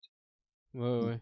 Ouais, cette espèce de désir-là, de grind-là pour justement. Tu sais, faut que tu gagnes ta vie, là. Tu sais, tu sors des créations Ouais, de puis l'humour. j'avais envie de montrer à tout le monde que je suis capable d'écrire des jokes pour n'importe qui puis n'importe quoi. Puis tu sais, j'ai accepté, j'ai dit oui à tout, des publicités, des chroniques dans le journal, des one-man shows, des galas de prix comme le gala artiste. J'en ai fait beaucoup, là. Parce que j'avais toujours, hey, si je l'essaye pas au moins une fois, je pourrais pas savoir si je suis bon à le faire. Fait que je disais oui, puis tu sais, j'ai écrit pour le show de Dominique et Martin, puis Marianne Amaza, puis Manuel Bilodeau. Fait qu'on va dans plein de sens complètement différents. Parce que j'ai toujours voulu me prouver que j'étais capable de faire à peu près n'importe quoi. Aujourd'hui, je sais que de fait que je suis plus efficace que d'autres. C'est bien parfait. Mais voilà. C'est comme ça que c'est venu. C'est que moi, j'ai pris j'ai pris la lance et le bouclier, me dire, je vais aller me battre, je vais aller me faire un nom. Au début, je pensais plus que ça allait m'apporter des gigs d'humoriste, de me faire reconnaître comme étant un bon puncher. Finalement, ça s'est plus comme reviré comme étant un bon auteur. Je me plains pas, parce que j'ai une belle carrière et je suis content. Mais au début, c'était pas dans cette vision-là que je le voyais. Je le faisais pas pour ça. Puis à un moment donné, c'est venu de soi, puis c'était naturel que ça se passe comme ça. Mais au début, c'était plus pour me faire un nom, me faire connaître des autres humoristes, pour me faire poigner des gigs d'humoristes. C'est arrivé aussi, mais plus les gigs d'auteurs sont embarqués. Ouais. C'est quand même une belle façon, moi, je trouve, d'y arriver, tu sais, parce que, tu sais, comme tu dis, ça te crée une réputation, ça te crée un nom, le monde savent un peu t'es qui maintenant. Puis là, après, en plus, il fait du stand-up, tu sais, ben c'est cool, tu sais. Fait que, il y a comme quelque chose de le fun là-dedans aussi. Puis il y a quelque chose d'intelligent, moi, je trouve, dans l'écriture humoristique. Tu sais, je respecte beaucoup les auteurs. Pour ça, il y a une forme d'intelligence, je trouve, là-dedans. Donc, moi, c'est quelque chose que je reconnais beaucoup. Puis je pense, dans le milieu, c'est beaucoup reconnu aussi. Je pense que quand tu es capable de. Parce que quand tu es auteur, faut que tu mettes ton orgueil de côté. C'est-à-dire que, tu sais, des fois, on m'a demandé, ça t'a-tu déjà fait chier de donner un gag à quelqu'un? Mettons, t'as déjà écrit un gag pour quelqu'un que tu regrettais d'y avoir donné. Probablement, j'y ai rarement donné. En général, ils me l'ont payé. Mais ce gag-là, je l'aurais pas eu si ça n'avait pas été cette personne-là qui m'avait amené sa prémisse, son sujet, son angle. Si j'avais pas eu ces éléments-là, j'aurais pas trouvé ce gag-là. Fait que ce gag-là m'appartient pas en tant que tel. Je l'ai trouvé. Et je l'ai trouvé grâce aux outils que cette personne-là m'a donné. Mais ça, c'est dur à comprendre au début. Au début, j'étais pas aussi sage que je le suis. Puis ça me faisait chier des fois d'entendre quelqu'un dire un gag que j'avais écrit, puis que c'était un esti de killer, de dire j'aurais pu le garder pour moi. Puis après ça, je me suis rendu compte que j'aurais pas pu le garder pour moi. Il aurait fallu que j'aie cette prémisse-là, ce casting-là. J'aurais fallu que j'aille tout ça. Fait qu'un coup, tu réussis à faire le balance de ça, tu deviens beaucoup plus humble, puis beaucoup moins orgueilleux sur ta propre humour. Que, tu sais, pas parce que quelqu'un te donne un gag puis qui est bon, qui t'appartient pas et tout ça. Fait que je dirais que ça. Fait qu'aujourd'hui, beaucoup de gens me connaissent comme auteur, puis ils font comme, ah oui, il a écrit sur telle affaire, puis ils me voient sur une scène, ils vont comme écrire, c'est quand même doué, mais ça fait 10 ans que je fais ça aussi, comme humoriste et comme auteur. Fait que, des fois, tu vois l'expérience d'un côté, mais tu vois pas de l'autre, t'as l'impression que j'ai commencé il y a 2 semaines, mais non. Tu sais, j'ai commencé, même ça fait avant d'être auteur, j'étais humoriste. Fait que ça joue à mon avantage, j'ai comme un joker de caché dans la manche. C'est ça. Ouais. Vraiment. Cool. Exact. Sacha, t'avais-tu autre chose, toi, que tu voulais parler? Ben écoute, oui, Simon, t'as-tu des conseils pour deux jeunes opportunistes comme Léo puis moi qui commençons là-dedans, qui aimeraient percer dans le milieu un jour? T'as-tu des conseils pour du monde qui commence en humour? Écoute, c'est un milieu excessivement difficile, mais excessivement valorisant aussi. Ne pas oublier que c'est normal de pas être bon tout de suite, puis même plus tard. En fait, il faut jamais que tu considères que tu es bon, parce que quand tu considères que tu es bon, c'est là que tu faut arrêter de l'être. Il faut toujours considérer qu'on n'est jamais assez bon, puis toujours vouloir travailler plus. Tantôt, on en a parlé aussi, mais tu sais, l'écriture surtout en ce moment, là. Tu sais, en ce moment, mettons quelqu'un qui a commencé sa carrière il n'y a pas très longtemps, comme vous deux, puis qui se disait, OK, on commence à faire des shows, on commence à faire des bars, on commence à se bouquer des trucs, puis que là, il n'y a plus rien, il n'y a rien. Tout devient zone rouge. Mais c'est là qu'il faut. Puis tu sais, toutes les patentes, le monde peut faire les gars qui veulent, mais toutes les lives Instagram, les podcasts, les web-séries, les capsules, whatever. Si vous avez une idée, faites-la. Faites-la. Écrivez-la. Dites-la. Publiez. Il y aura 3 likes, on s'en calisse. Tu sais, au début, là, moi, là, je les ai toutes faites. Les gigs de merde. Toutes les shows, j'ai dit oui à toutes. Soyez yes men. Puis, plus maintenant que jamais, soyez yes men. Tu te fais inviter à n'importe quel style de podcast de n'importe quoi, tu dis oui, t'apprends, faut que t'apprennes. C'est un métier personne n'arrive bon d'emblée. Même les Phil Roy, les Kat Levac, qui sont devenus très populaires rapidement, ont fait ce cheminement-là aussi différemment, mais c'est la même chose. Il faut travailler. Fait que trouve-toi une méthode de travail. Trouve aussi quand est-ce que tu es bon pour écrire, parce qu'il y en a qui aiment ça écrire le matin. Il y en a qui aiment s'écrire le soir. Il y en a qui aiment ça juste se prendre des notes pendant la nuit quand ils se réveillent, puis juste même pas écrire, juste s'enregistrer vocalement en train de parler à haute voix. Trouvez la façon qui vous fait plaisir de créer, parce que c'est pas vrai que tout le monde est capable de s'asseoir devant un laptop pendant 4 heures pour écrire des jokes. Il y en a qui ça fait, d'autres non. Fait que trouvez votre méthode de travail, puis ça, pour trouver une méthode de travail, il faut que tu en essayes plusieurs. Puis c'est pour ça qu'il faut dire oui. Oui. Peut-être que vous allez trouver que, hey, moi, ce que j'aime le plus, finalement, c'est faire des capsules web avec des jokes dedans. Parfait. Mais si tu le trouves, c'est parce que tu vas l'avoir essayé. Fait que dites oui, soyez pas orgueilleux, faites pas vos intègres. Non, moi, je fais pas ça, c'est comme ici, mais ça. Non, essayez des trucs qui sont champ gauche. Même si c'est pas mon genre, c'est d'habitude, essayez-le. Parce que c'est pas nécessairement que vous allez trouver un nouveau style, mais en faisant ce que vous aimez pas, vous allez vous définir de plus en plus. Puis c'est ça, votre personnage de scène. Le vrai personnage de scène il naît des choses qu'on aime et qu'on n'aime pas, et qu'on a fait le pont entre les deux. T'sais. Fait que, écrivez, essayez des trucs, écoutez des choses aussi. Il n'y a pas de bons musiciens qui n'écoutent pas de musique. Là. Écoutez ça des stand-up américains, français, québécois, tout ce que vous pouvez écouter sur Netflix. Il y en a plein des plateformes là, avec des bons stand-up. Puis pas juste les vieux classiques de George Carlin puis Dave Chappelle, oui aussi, mais les petits nichés, soyez pas orgueilleux, levez pas le nez sur des affaires en disant moi je suis plus drôle que ça. Prenez-en, apprenez. Puis c'est de ça que va naître votre personnage de scène. C'est à la force de modeler cette pâte-là qu'elle devient vraiment ce que vous voulez au départ. T'sais.